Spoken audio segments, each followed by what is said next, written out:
So I had a question. I want to sort of follow up on something that Co-Chair Belisle said about, how much are we looking at what other districts across Oregon are doing that is transformational. And the reason I'm bringing it up, and it's not specific to the staffing formula, but the reason I'm bringing it up, I was at an Oregon School Boards Association meeting this weekend, and we were each given an iPad, and we were taken through, a whole lesson of, what you can do with an iPad in terms of curriculum and instruction, and it was incredibly exciting to see. But it sounds like there's some districts in Oregon who are really out ahead of us, maybe other than Roosevelt, but districts that are out ahead of us, and I think they specifically mentioned Canby. And Salem, rather than doing the iPads at the high school level, it sounds like they're doing it at the K2 level. And if I'm recalling this correctly, I think they said they're seeing a 25% increase in literacy rates at those grade levels. So my question is, in terms of vision, that's an example perhaps, but are we looking at what transformative practices are happening in other districts, and whether or not we want to either pilot them or grab onto them or do things differently? And maybe that's a discussion for another day, but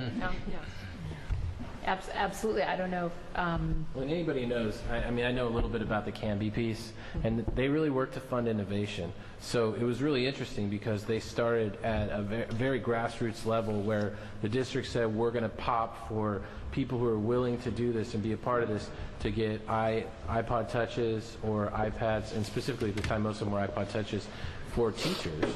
And then what they did was track what the teachers did with it.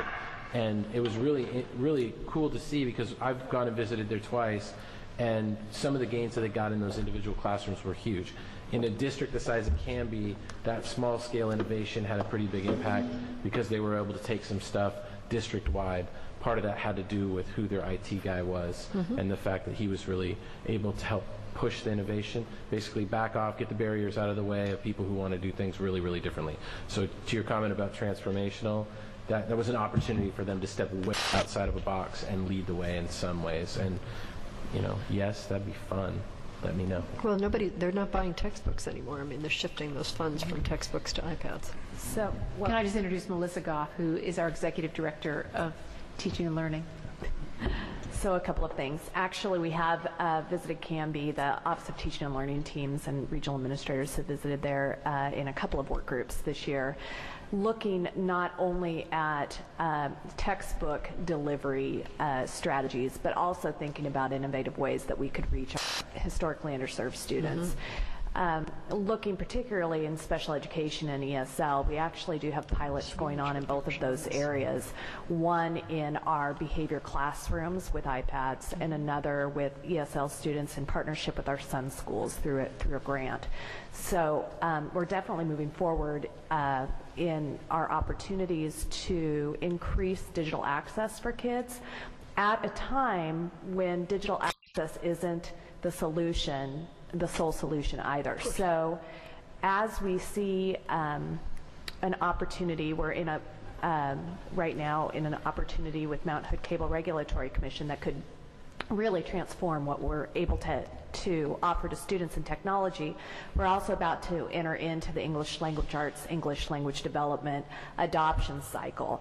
We know that the technology 7 years from now, which is the next time we'll be going through a literacy adoption, will be quite different than the technology that we have available right now.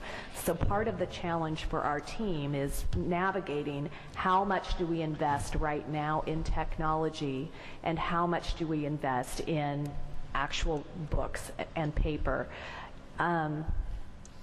We are really leaning on K3 as our area of investment collectively. We really believe that that's where we move the marker, and we see a lot of modeling out of Canby that looks promising. And again, that was just one example. I mean, I assume there's other examples out there. And actually, I'm going to just say we've had numbers of visits to other places. We've had high schools visiting McKay High School in Salem, which had some rock star outcomes from their school improvement grant.